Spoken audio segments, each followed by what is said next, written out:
হে, আপনারা কি জানেন যীশু খ্রিস্ট যখন জেরুসালেম প্রবেশ করেছিল তখন তিনি আমাদেরকে কি শিক্ষা দিয়েছিলেন আপনারা কি জানেন? তিনি আমাদেরকে বলেছিলেন যে মেষ দ্বার দিয়ে প্রবেশ না করে সে চোর। আরো তিনি আমাদেরকে বলেছিলেন যে যে মেষ দ্বার দিয়ে প্রবেশ করে সে মেষপালক। যীশু খ্রিস্ট তার দ্বার হচ্ছেন গির্জায় এবং তার রব হচ্ছেন তার বাক্য। যে তার বাক্য অনুযায়ী চলবে সে তাহার মেষ।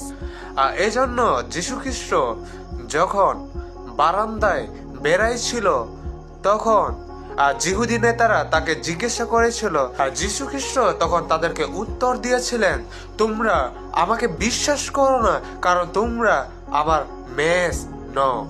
এই জন্য ঈশ্বর সন্তানেরা প্রভুর রব হচ্ছেন তার বাক্য। যে তার বাক্য অনুযায়ী চলবে, যে তাকে বিশ্বাস করবে, সে খ্রিস্টান লোক, সে খ্রিস্টান মেষ। যদি অনন্ত জীবন পেতে চান, বিনষ্ট যদি হইতে না চান, তাহলে প্রভুর বাক্য পালন করুন যীশু খ্রিস্টের নামে।